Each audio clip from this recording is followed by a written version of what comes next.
following unrated program contains adult language and subject matter, and we directly advise your viewer discretion to be advised. With the thing in the MWG TV and the stuff and our claims about the properties intellectual, we don't use them, we don't own them, we talks about them and the stuff. All the content in the show and the thing and the like, we use it without talking to the people who owns the stuff. Fuck you.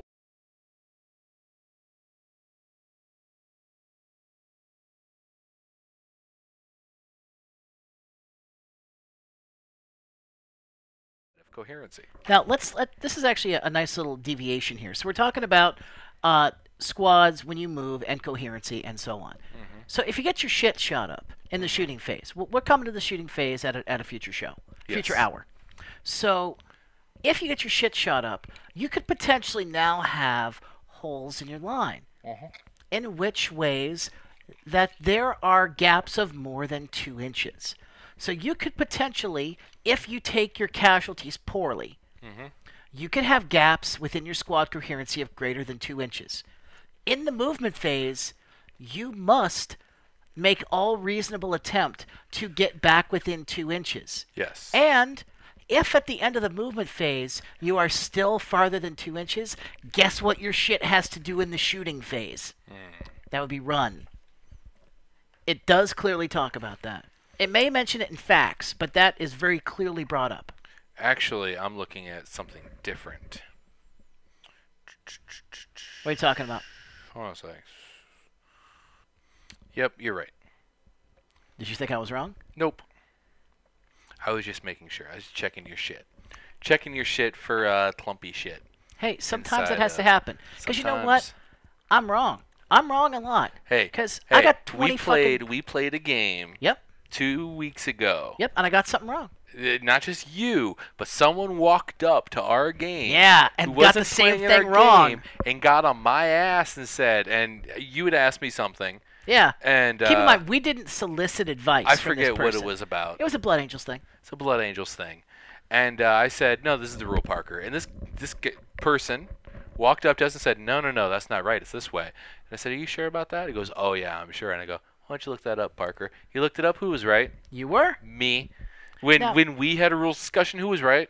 It was you. Me. That's right. Now, keep in mind. Try to punk my ass on the rules. I'm such a super freak. I have my own video podcast, for God's sakes. I know the fucking rules. But the moral of the story. Not just know the rules, but we would grab the rule book and say, this is where I rub your nose. All right, go ahead. Because obviously, let's face it, I'm wrong. I'm wrong a lot. Fuck, I make mistakes. I'm not Jesus H. Christ. H standing for Herbert. Henry? Herbert. Herbert, Jesus, Herbert Horatio. Christ. Yeah. Jesus Horatio Herbert, Christ. good name. So I am not Jesus Herbert Horatio Christ. I make mistakes. And it is okay to make mistakes. And it's even better when you make a mistake and somebody points it out, you say, yep, you know what? You're right. Thanks, man. Yep. Just admit it. Yep. No bullshitting about it. But we're talking about, we were discussing the movement phase, and we were talking about how you have to maintain coherency. I'm kind of getting drunk. No shit, you are. So, for those of you that are unfamiliar with the podcast, during the podcast, Parker talks and Hyde gets drunk. And the farther it goes on, the more Hyde gets drunk and the more Parker talks. More and more.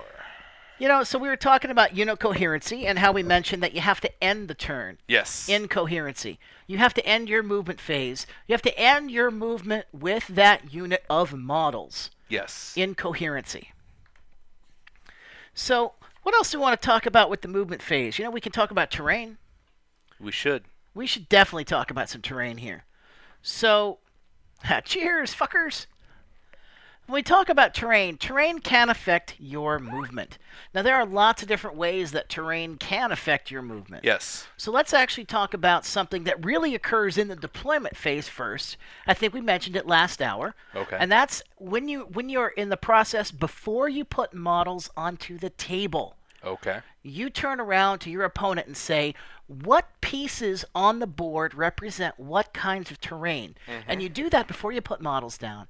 Even really before you choose sides. Okay. Because then you can make the determination of what is difficult terrain. Yes. What is impassable terrain. What is dangerous terrain. What is the area terrain and what is the area of that area terrain? How much of the board does that piece of area terrain cover? Is it just the trees? Is it the base around? Yes. You have these discussions Yes. with your opponent before you actually even pick sides. Yes. Yes. When rolling through difficult terrain, you will roll 2d6 and pick the highest. Now remember that if you are moving a vehicle, terrain that is classified as difficult is by default dangerous. You know one thing I love about 5th edition? The little box is wobbly model syndrome. Sometimes you find it that a particular piece of terrain makes it hard to put a model exactly where you want it. If you delicately balance it in some place, it is very likely to fall as soon as somebody nudges the table, which I do often. Yeah. Leaving your beautifully painted, I haven't looked at my shit, miniatures chipped or even broken. In cases like this, we find it is perfectly acceptable to leave the model in a safer position as long as both players have agreed and know its actual location. Right. It's a fucking rule. It's in the book. Now, let's talk about some... Well, first off, let's address one area, which is models in transports Yes. in the movement phase. Yeah, and actually, before we even talk about that, you were talking about vehicles entering difficult terrain. Yes, which is always considered as dangerous terrain. Yes. So we haven't talked about dangerous terrain yet, but when a vehicle attempts to enter anything that's called difficult terrain, the vehicle counts as dangerous. The terrain counts as dangerous. Correct. Yes. The vehicle counts that terrain as dangerous. Yes. And if it attempts to enter dangerous terrain, it has to make a dangerous terrain test. Yes. 1d6 roll. Don't get a 1. Yeah. Pretend that you're playing Space Marine Terminator. Yeah. And you'll roll a 1. But anyway. Skimmers will only make this check if they end or start. If they start or end their turn. Move in difficult terrain. Yep. And furthermore, while we're talking about difficult counting as dangerous, bikes and also jetpacks count difficult terrain as dangerous terrain. Yes. Which makes things like, lash of submission a real piss ass. Except lash only works on infantry. Are you sure about that? Pretty sure. It only works on things with legs. Well, I've had jump infantry lashed into... I don't think they can use the jump packs for lash. See, because it says, actually, in the Chaos FAQ, it specifically says that you choose the motive type. Really? Yes. As I've had it used against me. Definitely wouldn't work on bikes. Wouldn't work on bikes. No. Because bikes aren't infantry. They're cavalry. Well, technically they're bikes, but... yes, bikes don't have legs. Correct. They have tires. Bikes have tires. Dogs like trucks. And LP and the man. Bikes have tires. Damn straight, sir. But no. But let's face it. Things like lash will fuck your mom. I hate lash. It's out of date. No one uses lash anymore. At least not seriously. Except chaos like twin prince lash obliterator spam. I don't mind. Go ahead. I've use gotten lash. fucked by it. All my shit's in the fucking transport anyway. Yeah. What are you gonna do? Lash my fucking rhino? I don't think so. Waste those points on lash. I appreciate it. Fat. LP and the man. Waste those fucking points on lash. I Absolutely, appreciate it.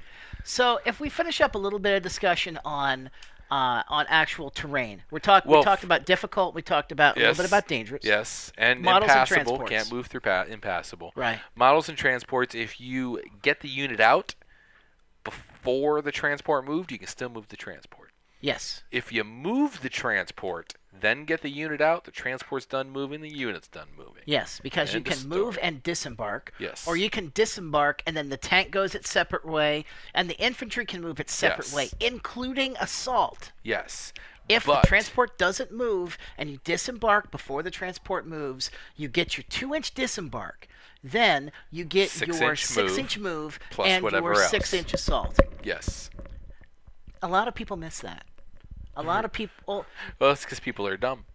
We've talked about this. A lot of people miss the fact that you get the 2-inch move. You get the 2-inch disembarking rule. Yes. And then after that, you get the 6-inch move and the 6-inch assault. Yes. But they don't normally miss the fact that you can move an assault. They miss the 2 inches. I can understand that. So that's 2 bases, man, because a base is 25 millimeters and 2.54 centimeters is an inch. So literally, you get 2 bases stack a base on top of a base. That's how far they can go out. Yes, absolutely. So, coming on some of the strategies in the movement phase. Yeah. What you're trying to get done. Obviously, your army should have a purpose. Mm-hmm. You should know what units are shooty, what units are assaulty. Yes. And your units that are assaulty should be going after something that's shooty. Yes. Your units that are shooty should be going after something that's assaulty. So in the movement phase, you're going to try to maneuver your troops. Yep. You're going to try and manipulate your shit around so that you can actually use your strengths against your opponent's weaknesses. Absolutely. Absolutely. I gotta wear black in the next show, man. I look like a tubby motherfucker. Dude, I'm wearing black and I look like a tubby motherfucker. Yeah, it ain't that black. Oh, yeah, it is kind of 20 years old. LP and the man, it's not that black. Oh, if Alan was here, he'd so kick your ass. No, he wouldn't. He'd be like, "That's great, Hyde. Let me suck you off." He'd probably call you a significant brother. He would. He'd be like, "You're my significant brother." Nom nom nom nom. But so yes, movement, blah blah blah. Move your shooty shit to shoot their assaulty shit.